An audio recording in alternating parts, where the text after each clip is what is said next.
اعوذ باللہ من الشیطان الرجیم بسم اللہ الرحمن الرحیم۔ السلام علیکم محترم ناظرین، ہم بات کر رہے ہیں یہودیوں کے کرتوتوں کی۔ یہودیت کوئی مذہب نہیں ہے، بلکہ یہ اللہ کے نافرمانوں اور انبیاء کرام علیہم السلام کے دشمنوں کا ایک گروہ ہے، جس نے ہر دور میں اللہ اور اس کے رسولوں کی نافرمانی کی۔ یہ ایسے خبیث لوگوں کا گروہ ہے کہ ایک طرف تو اللہ اور اس کے رسولوں کے ساتھ دشمنی کرتا رہا ہے، دوسری طرف بڑے غرور اور فخر سے اپنی نافرمانیوں کا تذکرہ کرتا رہا ہے۔ ان کی نافرمانیوں کی گواہی خود خالق کائنات نے دی ہے۔ سورہ آل عمران آیت نمبر 21 میں ہے، اعوذ باللہ من الشیطان الرجیم بسم اللہ الرحمن الرحیم۔ ان الذین یکفرون بآیات اللہ ویقتلون النبیین بغیر حق ویقتلون الذین یأمرون بالقسط من الناس فبشرہم بعذاب علیم۔ بے شک جو لوگ اللہ کی آیات کا انکار کرتے ہیں اور بغیر کسی جواز کے انبیاء کرام کو قتل کرتے ہیں، اور ان لوگوں میں سے ان لوگوں کو قتل کرتے ہیں جو عدل و انصاف کا حکم دیتے ہیں، تو ایسے لوگوں کو دردناک عذاب کی بشارت دے دو۔ محترم ناظرین، یہودیوں نے ایک دن میں 43 انبیاء کرام کو شہید کیا، اور ایک دن میں 170 یا 112 نیک صالح لوگوں کو ناحق مارا۔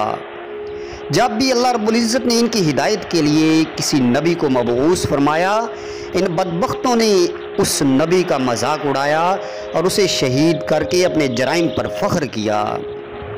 حضرت یحییٰ علیہ السلام، جنہیں یوحنا بھی کہا گیا ہے، انہوں نے جب ان بدبختوں کے جرائم اور بد اخلاقیوں کے خلاف آواز اٹھائی تو یہودیہ کے بادشاہ ہیرودیس نے اپنی معشوقہ کی فرمائش پر حضرت یحییٰ علیہ السلام کو شہید کیا اور ان کا سر تھال میں رکھ کر اپنی معشوقہ کو پیش کیا۔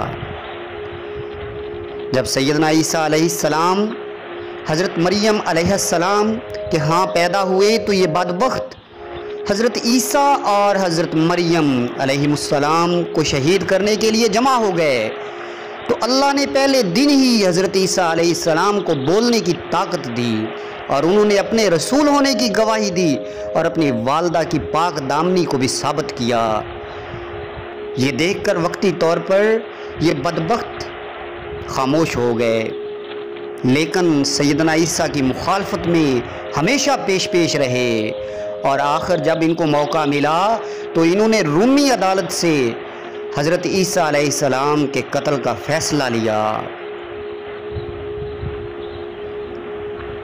انجیل متی باب 27 آیت نمبر 21 میں ہے کہ رومی حاکم پیلاطس عید کے دن یہودیوں سے کہنے لگا کہ آج میں یسوع اور برابا ڈاکو میں سے کسی ایک کو رہا کر دوں گا، تو تمام یہودی یک زبان ہو کر کہنے لگے کہ برابا کو چھوڑ دے، یسوع کو پھانسی دے دے۔